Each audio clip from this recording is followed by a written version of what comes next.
Welcome to Bryce Tinley Music. This lesson we're going to cover 4 more basic chords.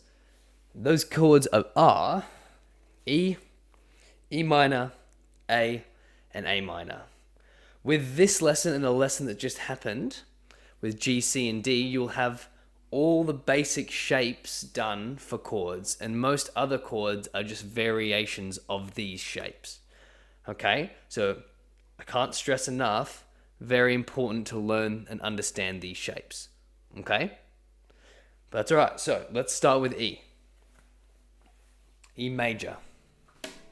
So that's your E major shape.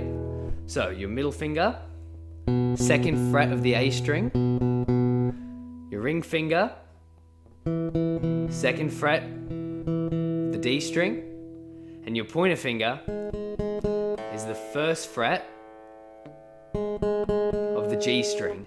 So you get this sound. So 2nd, 2nd, 1st.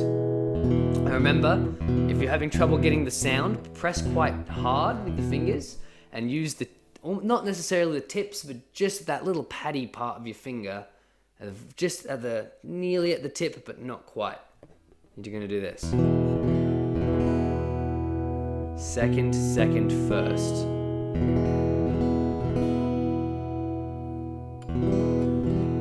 Now, we're going to do E minor. Okay, so all E minor is, if you make that E major shape again, all you need to do is take off your pointer finger. See how it sounds almost sad? The basic understanding of majors and minors is that majors sound happy and minors sound sad.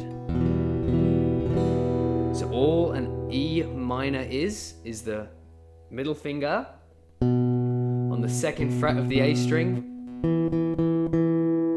and then your ring finger on the 2nd fret of the D string. Now you could, if you choose, use pointer finger and your ring finger and your middle finger to go 2nd and 2nd, so you can make the chord sound more whole by doing stuff like that, where you get your pinky and your ring and you place it on the bottom on the 3rd fret of both the E and the B. But that's your choice. I personally prefer this to help with quick transitions between E and E minor. Okay? So remember that shape. Okay, next we have our A major, okay? See if you can see that. It's a little whiteboard, but that's all right. We may do. So this is how it sounds for an A major. There are loads of different ways to play an A major. How I first learnt was my middle finger went onto the 2nd fret of the D string, my pointer finger, the 2nd fret of the G string, and my ring finger on the 2nd fret of the B string to make this shape and this sound. Okay? I've seen people go pointer middle then ring finger. I've seen people go like that, where they just use one finger to bar all 3. It's really up to you. I personally found that the middle finger being on top, then pointer, then ring finger, easier because it's easier to transition into D very quickly. But again, it's what you feel more comfortable with and what works with your style. You'll probably find as you progress, you'll use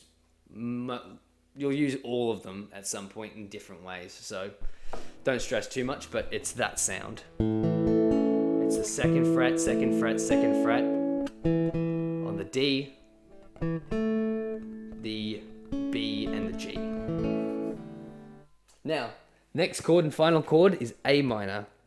Now, A minor is the same shape as E major, except everything is moved down a string. So now your middle finger is on on the 2nd fret of the D string. Your ring finger is on the 2nd fret of the G string. Your pointer finger is on the 1st fret of the B string. Make sense? So your E major shape, move everything down a string. You'll find that a lot of the beginning, like flamenco style guitar, loves those 2 chords because they go so well together when you're making a flamenco sound, like a...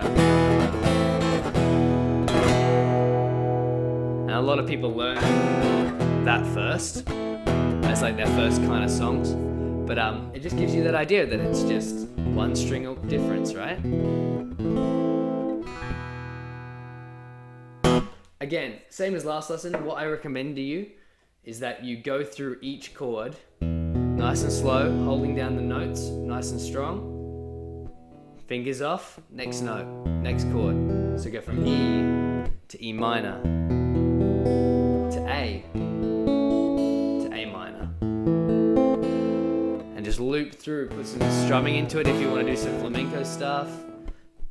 Just whatever it is that you find works best for you, but I always recommend that you put some time aside every day just to practice it. Even if it's 10 minutes, 20 minutes, it'll eventually add up, and it's forcing that routine when you're beginning will help you with later stuff that's much harder or stuff you need to think about, or you do legitimately need to put a significant amount of time into practice. This is kind of teaching yourself how to practice, right? By like just putting in a little bit and having a goal and dedicating yourself, okay?